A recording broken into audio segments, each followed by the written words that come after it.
Subscribe channel Truth.id dan aktifkan lonceng notifikasi untuk mendapatkan informasi seputar live streaming dan video khotbah terbaru.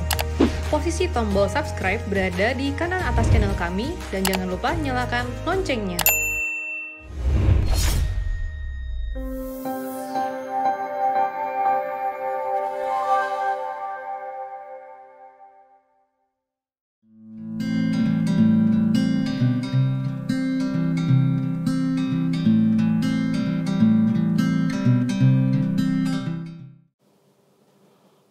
Shalom saudara, Anda bertanya, Alkitab menjawab episode yang ke-81 dari 0812-1984 dan seterusnya.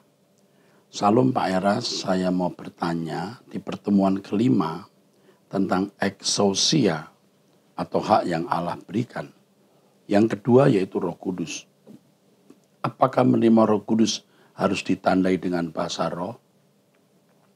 Tidak harus, karena bahasa roh itu satu dari sekian banyak karunia. Kalau di Kisah Rasul mereka berbahasa asing, itu bukan bahasa roh. Maksud saya Kisah Rasul pasal 2. Itu menandai bahwa pekerjaan Roh Kudus dimulai secara lengkap, utuh, resmi, sah, ya, untuk melengkapi orang percaya menjadi saksi sampai ke ujung bumi. Jadi tidak harus berbahasa roh. Dan apakah orang Kristen harus berbahasa roh supaya selamat? Wah, ini lebih salah lagi, ya. Maksud saya salah kalau ada orang berpikir bahwa kalau tidak berbahasa roh tidak selamat. Ini tidak ada kaitannya langsung dengan keselamatan. Bahasa roh itu salah satu karunia. Memang pasti bertalian dengan keselamatan karena bahasa roh ini menguatkan individu yang mengucapkan dan bisa melengkapi orang percaya dalam perjalanannya mengerjakan keselamatan. Ya, tetapi tidak mutlak harus berbahasa roh. Saya kira jelas. Oke. Di plus 732 plus 732 7101 sekian. Nah ini nomornya kok saya baru tahu ya. Salam Pak Eras, salam. Yesus menyatakan hanya melalui aku. Kenyataan bahwa semua dosa manusia ditebus oleh Yesus, bukankah itu semacam melalui Yesus? Pertanyaan saya adalah, mohon penjelasan mengenai Kejadian 6 ayat 1-4. Siapakah anak manusia, anak-anak Allah, raksasa-raksasa, juga yang dimaksud dengan Roh Kudusku, dengan rohku? Oke. Yang pertama hanya melalui aku. Ini di dalam Yohanes 14 ayat yang ke-6. Maksudnya bahwa seseorang bisa memiliki hubungan yang eksklusif, hubungan yang intim dengan Allah hanya melalui Tuhan Yesus. Akulah jalan, kebenaran, dan hidup. Harus menjalani jalan hidup yang dijalani oleh Yesus. Harus mengenal kebenaran atau Injil yang diajarkan oleh Tuhan Yesus. Harus memiliki hidup yang dihidupi oleh Yesus. Sehingga kita berkata, hidupku bukan aku lagi, tapi Yesus yang hidup di dalam aku, atau Kristus yang hidup dalam aku. Orang yang memiliki kehidupan seperti ini yang bisa memiliki intimasi, hubungan yang akrab, yang intim, yang ideal dengan Allah Bapa. Jadi melalui aku bukan hanya masuk surga, tetapi memiliki hubungan yang eksklusif dengan Allah Bapa. Kenyataan bahwa semua dosa manusia ditebus oleh Yesus, bukankah itu semacam melalui Yesus? Jadi melalui Yesus itu memiliki pengertian yang khusus. Pertanyaan saya adalah mohon penjelasan mengenai Kejadian 6 ayat 1-4. Anak-anak Allah di situ adalah keturunan Set yang masih dipimpin Roh Kudus. Maka Roma 8 mengatakan yang dipimpin Roh Allah adalah anak Allah. Tapi ketika anak-anak Seth memilih jodoh sesuka hatinya, roh Allah undur. Rohku di sini roh Allah atau Roh Kudus sama. Siapakah anak manusia? Anak manusia adalah keturunan Kain. Siapakah yang dimaksud raksasa atau Nepilin? Ini Nepilin bisa menunjuk raksasa secara fisik, juga raksasa secara moral, kejahatan. Kalau kita membaca konteks itu, konteks Kejadian pasal 6, mestinya kita lebih cenderung memahami kata raksasa itu bukan fisik. Ya. Dikatakan orang-orang yang gagah perkasa di zaman purbakala, orang-orang yang kenamaan. Oh ya, pada waktu itu orang-orang raksasa di bumi. Orang-orang raksasa ini maksudnya besar atau Nepilin dalam bahasa Ibraninya. Ini artinya bisa besar secara fisik, tapi juga bisa besar secara fisik, tetapi juga bisa besar di dalam arti dosa, besar dalam arti kejahatan. Ya. Kalau kita kaitkan dengan ayat-ayat berikut, ya, jadi roh Allah berduka cita, ya, itu menunjukkan kejahatan mereka yang begitu hebat. Memang kata raksasa nipil, ya, nipilin, ini bisa berarti giant. Tetapi ini bisa merupakan figuratif. Tapi kata Nepilim sudah terlanjur menjadi kata bahasa yang menunjuk raksasa, Nepilim. Seperti kata talenta. Seringkali diartikan bakat. Sudah terlanjur menjadi kata dalam bahasa Inggris, talent itu bakat. Padahal kata talent untuk talenta di dalam Alkitab lebih menunjuk kepada, tidak hanya menunjuk bakat, tetapi juga benih ilahi atau benih yang membuat seseorang bertumbuh menyenangkan hati Allah. Tidak harus hanya bakat. Jadi cukup jelas ya. Oke. 0813 456 dan seterusnya. Salam Pak Eras, mohon penjelasan dosa yang mendatangkan maut dan dosa yang tidak mendatangkan maut. 1 Yohanes 5 ayat 16-17. Dosa yang mendatangkan maut artinya ya, dosa yang tidak diselesaikan. Tidak diselesaikan. 1 Yohanes 5 ayat 16-17. 1 Yohanes 5 berapa tadi? 1 Yohanes 5 ayat 16-17. Ada yang dosa mendatangkan maut, ada dosa yang tidak mendatangkan maut. Dosa yang mendatangkan maut, dosa yang tidak diselesaikan, tidak diakui, dan tidak mau ditinggalkan.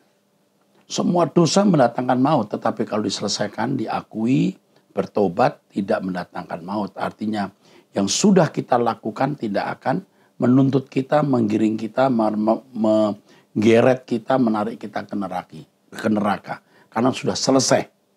Tapi kalau dosa yang tidak diakui, tidak ditobati akan menarik, menggeret orang masuk ke neraka. Jadi dosa harus diselesaikan, baru tidak mendatangkan maut. Yang kedua, dosa yang mendatangkan maut itu adalah keadaan manusia yang tidak berubah karena menghujat Roh Kudus. Ia tidak lagi bisa mendengar suara Roh Kudus walaupun kelihatannya baik tapi jahat, artinya bengkok. Nah, orang-orang seperti ini pasti binasa. 081 333 dan seterusnya. Salam Pak Eras, ada yang mau saya tanyakan. Apa yang membuat orang Kristen di abad mula-mula memiliki iman yang sedemikian tangguh walaupun mereka dalam jajahan Romawi dan dimusuhi orang Yahudi? Terima kasih Pak, Tuhan Yesus memberkati. Dari Tri GSKI Maranatha Banyuwangi. Yang membuat mereka tangguh kalau kita lihat Kisah Rasul pasal 2, mereka orang-orang yang tekun dengan pengajaran rasul-rasul. Mereka orang yang tekun dalam pengajaran. Mereka orang yang mengerti kebenaran yang murni. Yang kedua, mereka dipenuhi Roh Kudus. Ya. Beda dengan hari ini, orang yang tekun dengan teologi, bukan ajaran rasul tapi ajaran tokoh-tokoh teologi. Yang banyak menyimpang dari pengajaran inti, pengajaran murni Yesus yang diajarkan rasul-rasul. Teolog-teolog hari ini yang tidak dipenuhi Roh Kudus hanya mengandalkan nalar, rasio dengan segala kebanggaan dan kesombongannya, sehingga tidak melahirkan jemaat yang militan dan takut akan Allah. Ya. Jadi kondisi yang begitu ya menyakitkan, menekan, tidak membuat orang-orang Kristen abad mula-mula menjadi murtad, justru sebaliknya menjadi militan. Karena pengertiannya akan firman yang benar dan penuh Roh Kudus. Ini pelajaran yang penting. Terima kasih Pak Tri. Atau Tri ini apa? Pak atau Ibu nih ya. Terima kasih Tri. 081148 dan seterusnya. Salam Pak Eras, salam dari Sorong, Papua Barat. Saya mau tanya Pak, kenapa saat kita lagi berusaha membangun hubungan dengan Tuhan, semakin banyak problem yang muncul dan bagaimana jalan keluarnya untuk bisa menghadapinya. Terima kasih, Tuhan memberkati. Kalau orang mau menaik tingkat, moving to the next level, Tuhan pasti akan menambahi beban. Seorang lifter mau menjadi lifter yang hebat pasti ditambahi beban. Ingat, tidak ada pergumulan yang tidak bisa kita selesaikan karena tidak ada pergumulan yang melampaui kekuatan kita. Dan ingat, setiap persoalan pasti ada ujungnya. Dan ingat yang ketiga, bahwa setiap persoalan ada pelajaran rohani di dalamnya. Temukan itu. Tidak lama kita di dunia ini. Ya, kalau Tuhan memberikan kita keadaan-keadaan atau problem-problem yang muncul, itu bisa merupakan paket-paket berkat kekal. Paket-paket berkat abadi. Nutrisi untuk keabadian. Terimalah dengan ucapan syukur. Ya, kepada saudara yang dari Papua Sorong, dengar ini dan bersyukur untuk apa yang Anda alami, karena tidak ada sesuatu yang terjadi secara kebetulan, karena Allah bekerja dalam segala hal mendatangkan kebaikan bagi orang yang mengasihi. Kalau Anda mengasihi Tuhan, Anda rindu untuk makin berkenan kepada Tuhan, bersiaplah menghadapi keadaan-keadaan seperti ini. Tuhan memberkati. Oke, 0878238823 dan seterusnya. Salam Pak Eras, terima kasih Tuhan telah mempertemukan saya dengan Pak Eras. Pola pikir saya banyak berubah mendengar firman Tuhan melalui Pak Eras. Saya ada pertanyaan, apa maksud firman Tuhan? Ketika jumlahnya sudah genap, maka Tuhan Yesus baru akan datang kembali ke dunia. Ini di Wahyu pasal 6 ayat 11. Apa maksud dari kata sudah genap? Sudah genap itu artinya memenuhi kuota. Sudah genap artinya memenuhi jumlah yang dimaksud atau dikehendaki. Oh ya, satu lagi Pak, kalau boleh request, buat khotbah khusus untuk dewasa muda dong Pak, untuk umur 30 ke atas yang belum punya pasangan hidup. Bisa lebih fokus ke LB3 walaupun belum punya pasangan hidup. Oke, terima kasih untuk pertanyaan ini dan sekretaris saya boleh catat ya. Oke, yang belum menikah, usia 30 tahun belum punya menikah. Jadi khotbahnya judulnya khotbah untuk yang belum menikah usia di atas 30 tahun. Oke deh. Tapi pendengarnya nanti berapa banyak saya tidak tahu ya. Sebenarnya sih khotbah-khotbah saya untuk semua usia. Termasuk yang nanya ini. Dan itu sudah bisa menjawab. Oke? Oke. 0811 85 dan seterusnya. Salam Pak Eras. Saya ingin bertanya, dalam menjalankan proses keselamatan harus ada respon manusia. Bagaimana jika manusia salah merespon? Kapan seseorang tahu bahwa ia telah kehilangan keselamatan? Apakah cara pandang seseorang yang salah bisa berdampak pada keselamatan yang dimiliki? Saya jawab dulu yang terakhir. Apakah cara pandang seseorang yang salah bisa berdampak kepada keselamatan yang dimiliki? Ya. Makanya jangan salah pandang. Belajarlah melalui YouTube. Di Truth ID akan menemukan banyak kebenaran yang membuat Anda tidak salah memandang keselamatan. Lalu harus ada respon. Bagaimana jika manusianya salah merespon? Ya tentu keselamatan tidak terwujud. Tetapi saya mau beritahu kalau seseorang memiliki komitmen untuk merespon, Roh Kudus pasti pimpin. Maka kita sering mendengar kesaksian bagaimana orang-orang bisa dipertemukan dengan suara kebenaran, Truth ID. Nah ini bagian dari karya Roh Kudus yang membawa orang-orang tersebut mengenal keselamatan yang benar. Ya. Jadi kalau salah respon, waduh bahaya. Dan kalau pendeta atau pembicara yang mengajarkan salah sehingga jemaat salah respon, bahaya. Pendetanya akan menuai apa yang dia tabur. Ya. Tapi jemaat akan dipimpin Tuhan untuk bisa menemukan kebenaran seperti yang tadi saya kemukakan. Melihat YouTube, mendengar khotbah. Bahkan ada orang-orang yang jelas-jelas, ini bukan 1, 2, ini banyak sudah. Yang mendengar Erastus sesat. Tapi begitu mendengar justru malah sekarang ikut. Dan itu banyak, bukan 1, 2, lebih. Banyak. Kalau saya katakan banyak karena bukan hanya yang melalui Anda bertanya Alkitab menjawab, tapi juga yang langsung kami dengar. Tuhan pasti bimbing orang-orang ini untuk menuju keselamatan kekal yang benar. Kapan seseorang tahu bahwa ia telah kehilangan keselamatannya, dia tidak akan tahu. Orang yang kehilangan keselamatan artinya kehilangan kesempatan untuk bertumbuh. Dia tidak memperkarakan keselamatan itu. Jadi dia tidak tahu. Dia tidak tahu kalau dia tidak tahu. Dia tidak tahu kalau dia tidak selamat.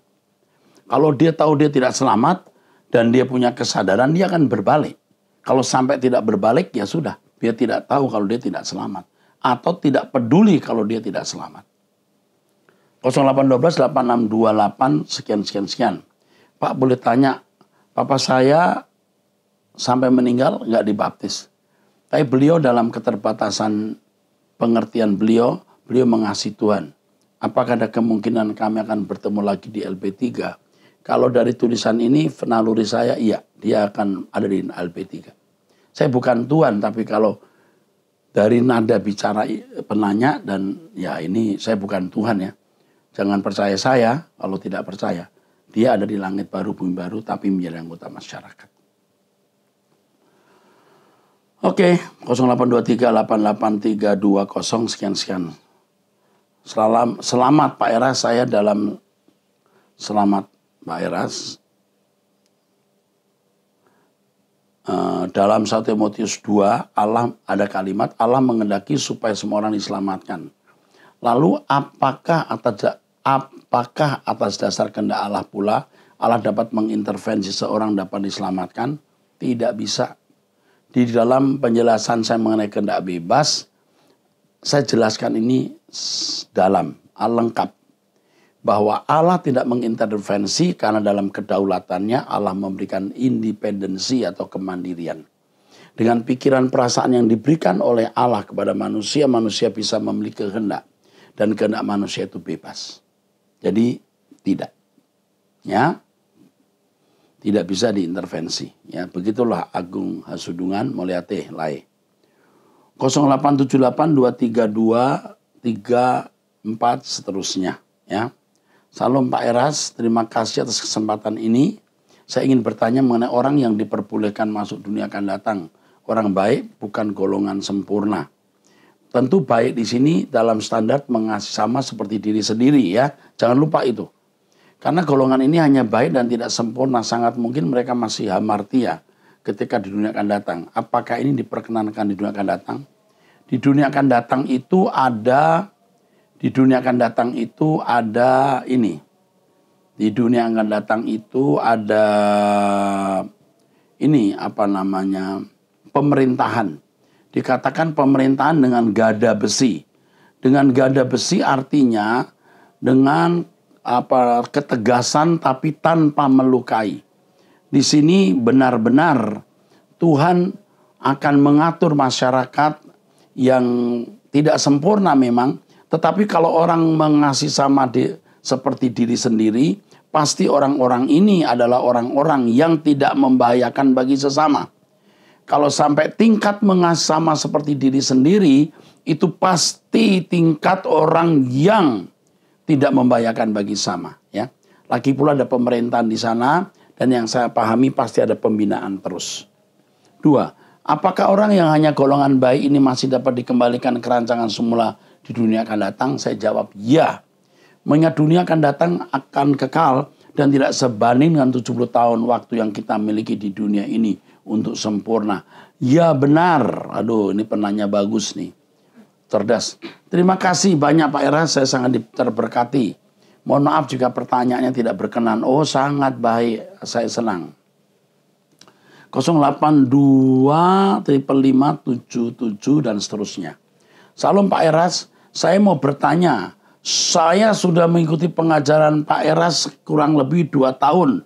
Dan pengajaran Pak Eras ini banyak membawa perubahan cara pandang saya. Saat ini saya sudah 20 tahun bergabung di salah satu organisasi gereja. Bahkan ikut menjadi aktivis. Gereja yang saya ikuti berbeda pengajaran. Pengajarannya teologi kemakmuran. Bagaimana saya menyikapi hal tersebut? Tolong pencerahannya Pak. Tetaplah ada di situ bro. Ya, ini dari Pangkalan Bun, Kalimantan Tengah. Tetaplah di situ dan jadi berkat untuk jemaat tersebut. Kecuali diusir keluar.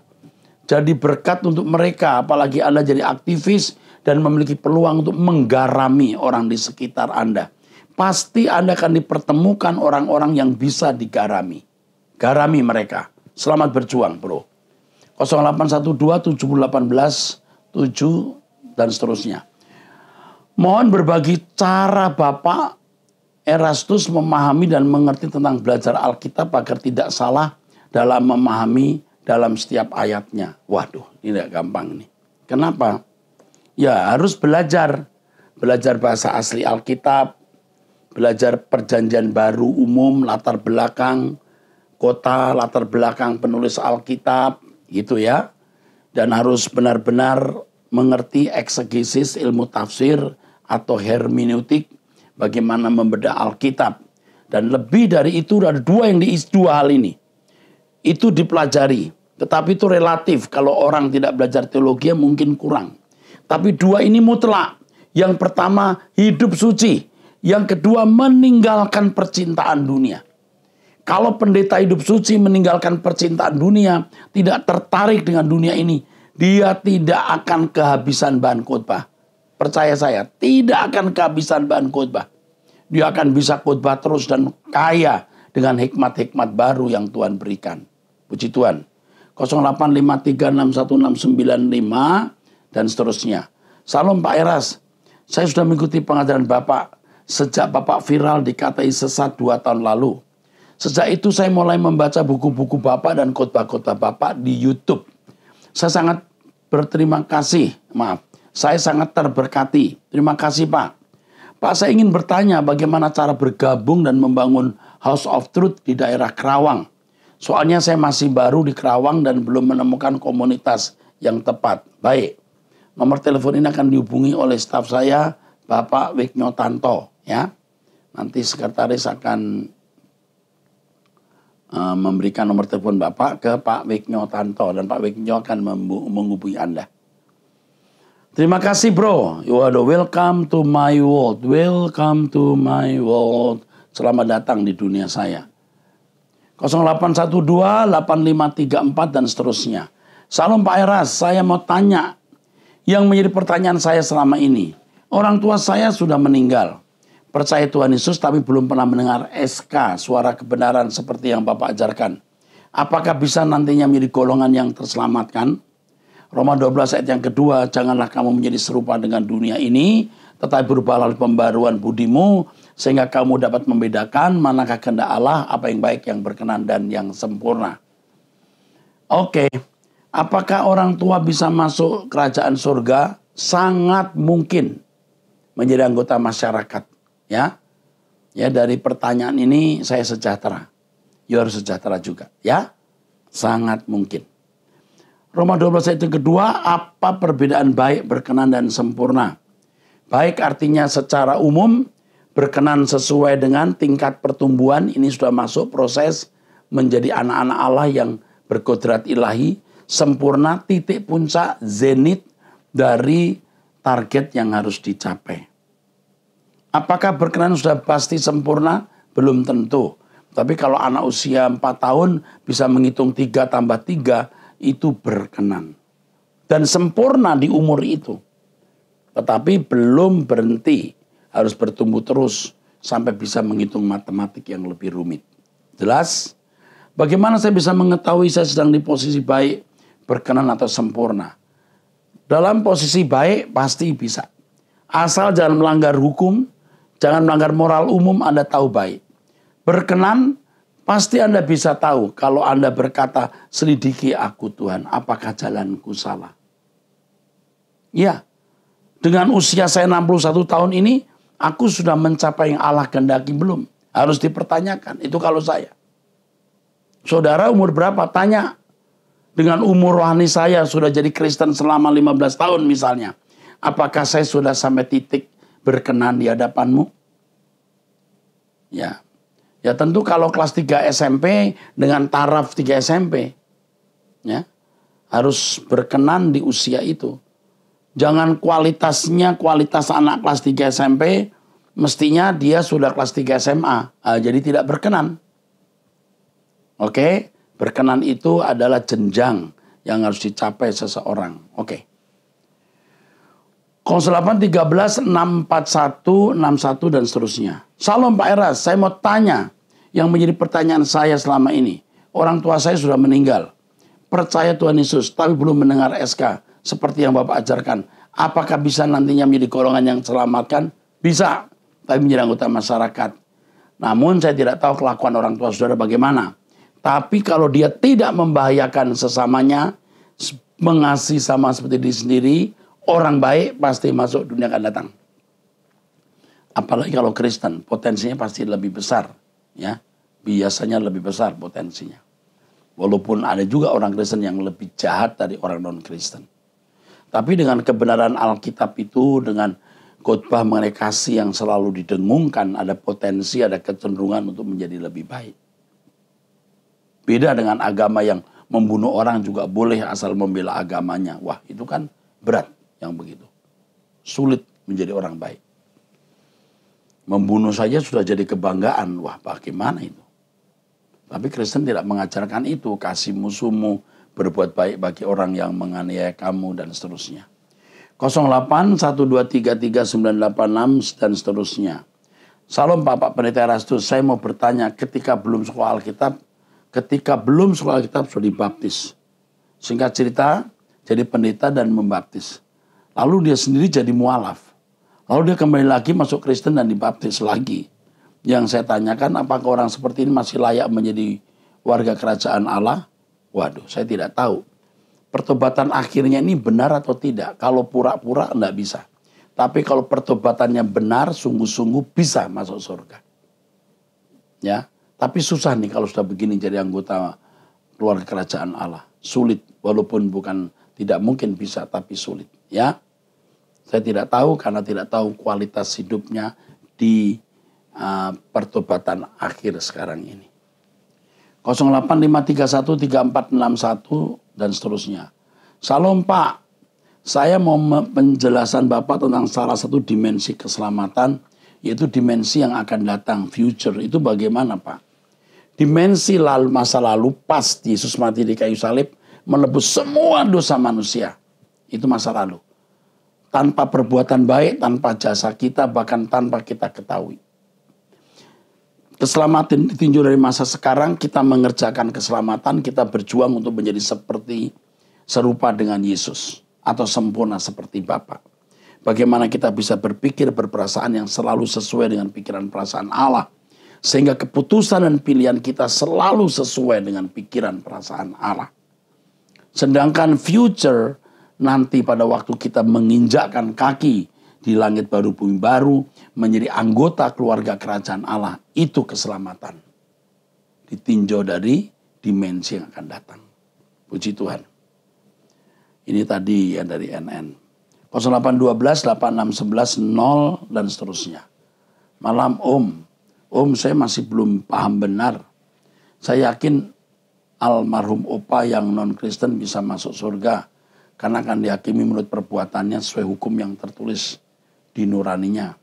Kalau umat pilihan yang belum capai level sempurna, tapi sudah capai level baik, masih juga mungkin masuk surga sebagai masyarakat biasa? Ya. Tapi bagaimana dengan umat pilihan yang menolak ikut proses keselamatan, walau sudah mengerti? Nah, dilihat dari perbuatannya, dia jahat nggak? Kalau jahat, masuk neraka. Apa masih bisa masuk surga asal mereka perbuatan dan nuraninya baik? Kalau baik, masuk anggota masyarakat. Atau otomatis terbuang karena sudah sengaja menolak di proses untuk selamat. Jadi ini kan masalah batin yang tidak bisa dinilai. Ya. Pada akhirnya Tuhan menilai kualitas batin seseorang. Tapi jelas kalau saudara memiliki kesempatan untuk diproses dan menolak, saudara akan menyesal nanti. Tapi bagaimana dengan umat pilihan yang menolak ikut proses keselamatan walau sudah mengerti? Biasanya sudah mengerti tapi menolak itu hatinya bengkok atau jahat. Yang saya pahami orang begini sulit jadi baik. Tapi kalau bisa jadi baik ya tetap menjadi anggota masyarakat. Mohon koreksinya Om, thank you.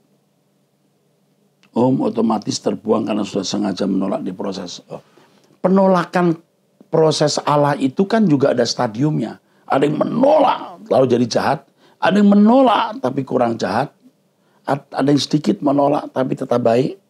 Jadi kata menolak itu pun juga harus dilihat intensitasnya. Tapi yang penting akhirnya apakah Tuhan melihat dia membahayakan bagi sama atau tidak. Kalau tidak pasti masuk dunia akan datang. Oke.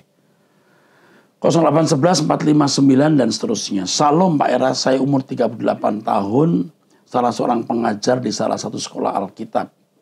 Saya sangat menekankan para murid yang saya ajar bahwa mimbar Kristen itu hanya boleh bicara tentang Yesus dan menuntun jemaat untuk menjadi serupa dengan Kristus dan sangat tidak boleh bicara tentang kesaksian diri sendiri.